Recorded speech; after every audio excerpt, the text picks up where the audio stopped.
Box office దగ్గర నందమూరి కళ్యాణ్ రామ్ హీరోగా తెరకెక్కిన latest movie devil the British secret agent movie audience ముందుకు వరల్డ్ వైడ్ గా ఉన్నంతలో భారీ లెవెల్లోనే రిలీజ్ ను సొంతం చేసుకుంది. మరి సినిమా ఎలా ఉంది, ఎంతవరకు ఆకట్టుకుంది లాంటి విశేషాలను తెలుసుకుందాం పదండి. ముందుగా స్టోరీ పాయింట్ విషయానికి వస్తే, బ్రిటిష్ వాళ్ళు ఇండియాని పాలిస్తున్న టైంలో ఒక జమీందారు కుటుంబంలో ఒక హత్య జరుగుతుంది. ఆ హత్య మిస్టరీని సాల్వ్ చేయడానికి బ్రిటిష్ ఏజెంట్ అయిన హీరో వస్తాడు. మరి ఆ మర్డర్ మిస్టరీని సాల్వ్ చేసే క్రమంలో హీరో తెలుసుకున్న నిజాలు ఏంటి, ఆ తర్వాత ఏమైంది అన్నది సినిమా చూసి తెలుసుకోవాల్సింది. మరోసారి డిఫరెంట్ కాన్సెప్ట్ ను ఎంచుకొని కళ్యాణ్ రామ్ మంచి మార్కులే కొట్టేశాడు. కథ పాయింట్ ఓవరాల్ గా బాగున్న డిఫరెంట్ షేడ్స్ ఉన్న ఈ సినిమాలో కళ్యాణ్ రామ్ తన వరకు బాగా నటించి మెప్పించాడు.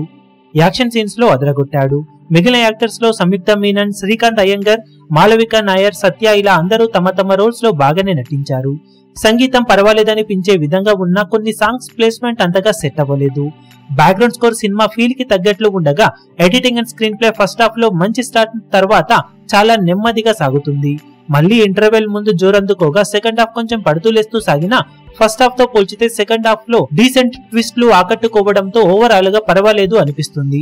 సినిమాటోగ్రఫీ మరియు ప్రొడక్షన్ వాల్యూస్ ఎక్సలెంట్ గా ఉండగా డైరెక్టర్ ఎంచుకున్న పాయింట్ బాగున్నా ఓవరాల్ గా చెప్పిన విధానం చాలా నెమ్మదిగా చెప్పడంతో ఒక దశ దాటాగా బోర్ ఫీల్ అవుతాం. అలాగే సినిమాలో పెట్టిన లవ్ ట్రాక్ అంతగా ఆసక్తిని కలిగించలేకపోయింది. చాలా సీన్స్ కి అడ్డుకట్టగా మారిందని చెప్పవచ్చు. ఉన్నంతలో కోర్ పాయింట్ బాగుండటం, సెకండ్ హాఫ్ ను డైరెక్టర్ బాగానే డీల్ చేయడం, ట్విస్ట్లు పర్వాలేదనిపించే విధంగా ఉండటం, ప్రొడక్షన్ వాల్యూస్ రిచ్ గా ఉండటం లాంటివి మేజర్ ప్లస్ పాయింట్స్ కాగా, లవ్ ట్రాక్ వీక్ గా ఉండటం, ఫస్ట్ హాఫ్ సాగదీసినట్లు అనిపించడం, పాటల రాంగ్ ప్లేస్మెంట్ లాంటివి డ్రాబ్యాక్స్. అయినా కానీ ఇలాంటి ఇన్వెస్టిగేషన్ థ్రిల్లర్ కాన్సెప్ట్ మూవీస్ ఇష్టపడే వాళ్ళు, కొంచెం డిఫరెంట్ కథలను ఇష్టపడే వాళ్ళకి సినిమా బాగానే నచ్చే అవకాశం ఉంది.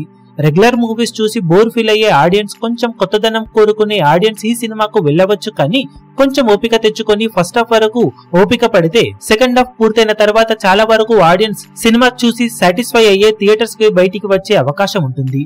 ఓవరాల్ గా సినిమాకు మేమిస్తున్న rating 2.75 stars out of 5 stars. మీరు కూడా సినిమా చూసినట్లయితే మీకు సినిమా ఎలా అనిపించిందో కింద కమెంట్ సెక్షన్ లో చెప్పండి.